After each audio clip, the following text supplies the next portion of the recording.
안녕하십니까. 김군의 마음 TV 김원장입니다. 이번 시간에는 고난은 죄에 대한 형벌입니까? 그런 주제를 가지고 생각해 보고자 합니다. 고난. 누구든지 사람들은 고난을 싫어합니다. 또 고난을 겪지 않은 사람도 세상에는 없습니다. 누구든지 다양하게 이 모양 저 모양으로 고난과 고통은 모든 인간들에게 따라옵니다. 그러나 사람들은 이런 고난에 대해서, 이 고통에 대해서 지금 내가 받고 있는 이러한 고통, 질병이든 신체적 장애든 또 불운한 그러한 경우이든 이런 고통이 이게 과연 나의 죄 때문에 온 것인가, 아니면 부모를 잘못 만나서 온 것인가, 거기에 대한 질문을 하기도 합니다. 이런 고통이 나 때문에 오는 것인가, 아니면 조상 탓으로 오는 것인가, 이런 관심들이 많습니다. 주님의 관심사는 오직 인간의 영혼입니다. 주님께서는 인간의 영적인 면이 방해가 되지 않는다면 물질적인 번영과 건강과 축복을 허락하십니다. 어떤 사업가가 자신이 돈을 잘 벌고 잘 나갔을 때는 흥청망청 주님을 멀리하고 떠나 있다가 사업에 실패를 하고 주님께 다시 회개하고 돌아와서는 다시 주님 앞에 새롭게 시작했을 때 커다란 축복이 그에게 왔던 경우도 있습니다. 이런 간증을 하는 것을 많이 들어보셨죠. 이기적인 욕심을 가지고 세속적인 자들이 많은 고생을 하고 난 이후에 그에게 큰 축복이 따라오는 경우도 있습니다. 인간들에게는 고난이 꼭 필수 과정인 것처럼 보여집니다.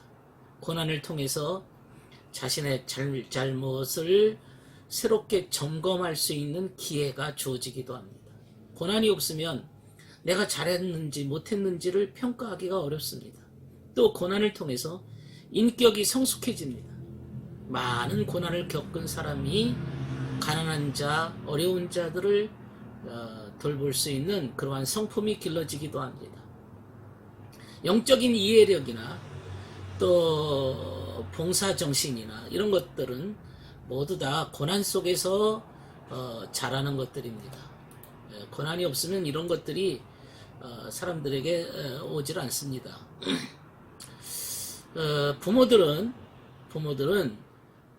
자녀들에게 삶의 습관에 대해서 여러 가지로 준비를 시키고자 훈계도 하고 가르치기도 합니다. 그래서 자녀들에게 너는 성질이 급하니까 매사에 무슨 일을 할 때에는 조심조심하고 생각을 많이 하거라, 차분하게 생각하고는 일을 벌려라든지 이런 말들을 반복적으로 일러주기도 합니다. 그렇지만은 자녀들은 그런 거에 대해서는 전혀 관심이 없습니다. 주님의 제자의 경우에도 마찬가지입니다. 주님께서 하나님의 말씀을 이렇게 전해주시고 천국에 대한 말씀을 전해주셔도 그들도 역시 명심하지 않았던 것은 사실입니다. 주님께서 진리를 가르쳐 주셨지만은 그들이 이해하지 못하는 것은 그것으로 인해서 고난이 오는 것을 허용했던 경우입니다. 이해하지 못하면, 고난이 오기 전에 대처하지 못하면, 시험이 오기 전에 그것을 준비하지 못하면 항상 시험의 바람은 불게 되어 있습니다. 고난이 닥쳐오는 것이죠. 사람들은 때로는 편하고 좋은 방법으로는 잘 못 배우는 것 같습니다. 편할 때 그때 깨닫고 돌아와야 되는데, 편할 때는 그것이 자기가 잘나서 자만하는 그러한 마음이 키워지게 됩니다. 나면서 소경된 자에게 제자들은 주님께 이런 질문을 했습니다. 이 소경된 것이 누구의 죄 때문에 그렇습니까? 누구의 죄에 대한 형벌입니까? 이걸 물었습니다. 주님께서는 단호하게 말씀하시기를 그렇지 않다. 이 잘못을 저지른 원인 때문에 고난이 오는 것은 허용하시지만, 그러나 이 잘못된 결과로 겪는 고난을 통해서 죄 짓는 것을 멈추고 행위를 반성하고 잘못된 것을 깨달을 수 있도록 하시기 위함이지, 그의 영혼을 영적으로 강건하게 하고 고난을 통해서 인격을 성숙하게 하도록 주님께서 허용하시는 것뿐이다. 이 세상 사실은 어느 누구도 자만심에 한 번이라도 빠져보지 않은 사람은 없을 겁니다.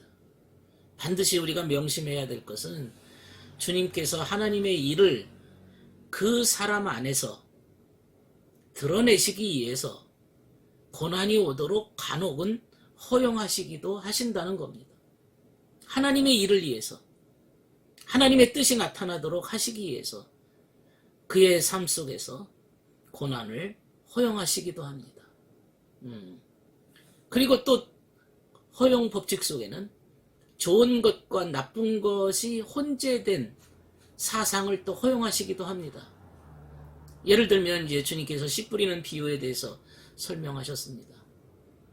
어려서부터 아무 생각 없이 그저 그냥 어려서부터 잘못된 것을 받아들이고 마음속에 이렇게 품고 잘못된 사상을 받아들인 사람도 있습니다. 부모가 잘못 가르쳐 줘서 그럴 수도 있고요.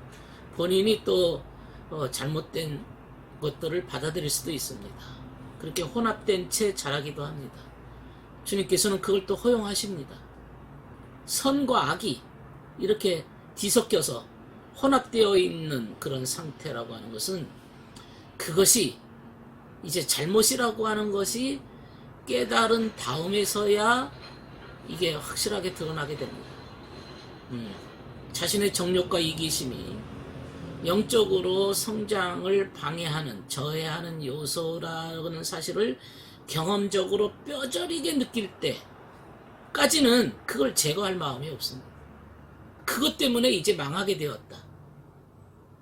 이 이기심과 이러한 정욕적인 것 때문에 이제는 완전히 파멸 지경에 가서야만이 자신의 잘못을 그때 가서 깨닫게 되는 거죠. 잘 될 때는 그것이 그 사람에게 다가오지 않습니다. 회개하려고 반성하려고 하지 않습니다.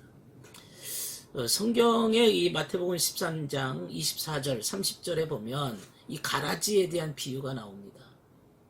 그 말씀에 이런 구절이 있습니다. 하늘나라는 마치 어떤 사람이 자기 밭에 좋은 씨를 뿌린 것과 같다. 그러나 그가 잠든 사이에 그의 원수들이 밀 사이에 가라지를 뿌리고 갔다. 이런 구절입니다. 여기 씨 뿌리는 사람은 둘이다. 씨도 두 종류입니다. 그 밭에 씨 뿌리는 사람이 둘이죠. 하나는 이 파종자가 진리, 밀을 뿌릴 수도 있습니다. 그리고 또 다른 파종자는 가라지를 뿌리고 갑니다. 둘이에요, 둘. 그러니까 씨도 둘이고 파종자도 둘입니다. 밭의 입장에서 보면은 이게 두 가지를 받는 것이죠. 그런데 가라지를 받는 것은 이미 시험에 노출된 겁니다. 진리만 받아들여야 되는데 그가 가라지를 받아들인 겁니다. 자기도 모르는 사이에, 여기서는 깊이 잠든 사이에 그랬어요. 깊이 잠든 사이에 그 가라지가 들어온 겁니다.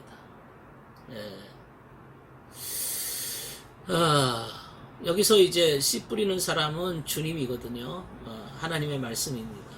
이 잠들었다고 하는 것은 악한 영이 그야말로 이 잠들었다고 하는 것은 시험에 몰두하는 생활을 의미합니다. 세상에 몰두하다 보니까 깊이 잠들었다는 것은 영적으로 깨어있지 못한 상태거든요. 시험 든 상태입니다. 세속적인 상태.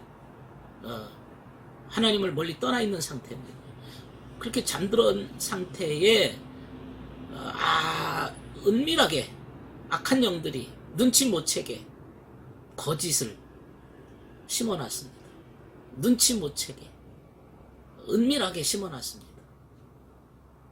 이 원수가 심어놨다고 했는데 원수는 어디서 왔겠습니까? 지옥으로부터 온 거죠. 지옥으로부터 온 악의 영들입니다. 가래지를 뿌렸다. 은밀하게 심어놨다. 그래서 미리 자라서 이삭이 피었는데 가라지도 드러난 겁니다. 진리가 이게 자랐는데 진리가 생산될 때 거짓도 섞여 있다는 거죠. 그러니까 선이 자랄 때 악도 드러났다 이거죠. 그래서 종들이 주인에게 묻습니다. 주인님, 밭에 뿌린 것은 좋은 씨가 아니었습니까? 그런데 가라지가 어디서 생겼습니까? 이렇게 물어봅니다. 이 거짓이 들어온 거죠. 그랬더니 주인의 대답이 원수가 그랬구나. 원수가 그랬구나. 이 거짓이 들어온 거죠.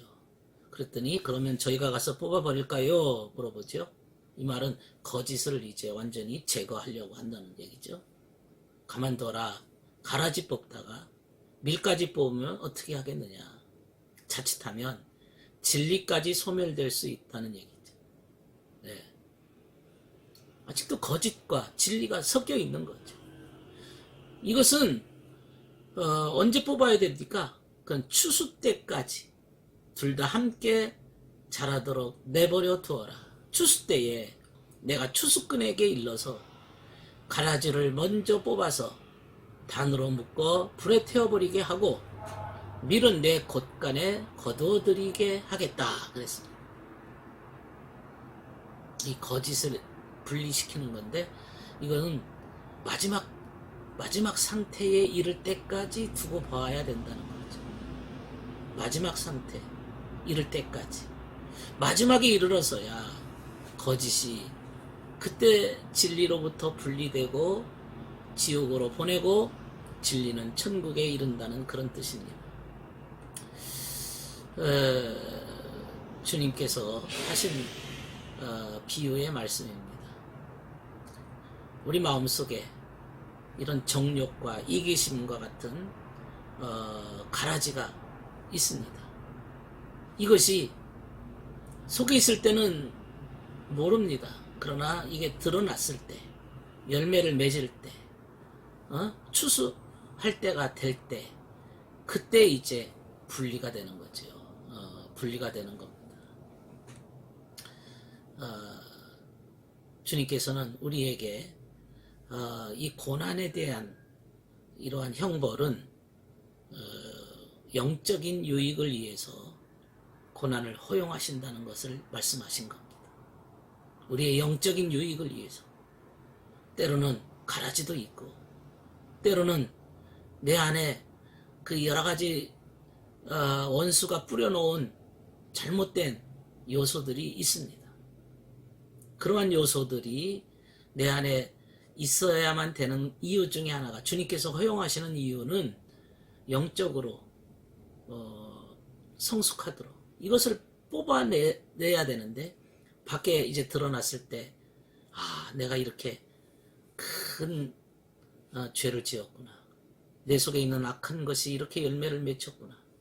그러면서 자신에 대한 큰 깨달음과 반성을 통해서 그것이 이제 제거가 되고 새롭게 한 단계 더 업그레이드 되는 영적인 성장을 이룰 수 있는 기회가 되는 것이죠. 문제는 은밀하게 심어놓은 것이 밖에 드러났을 때 이것을 뽑아내야 된다는 겁니다. 추수 때에는 이것이 분리가 된다는 겁니다. 이것을 그때에도 그냥 내버려 둔다면 그의 삶은 지옥으로 가라지와 함께 들어갈 수 있다는 사실을 우리는 경고받아야 될 것입니다. 오늘은 여기까지 하겠습니다. 감사합니다.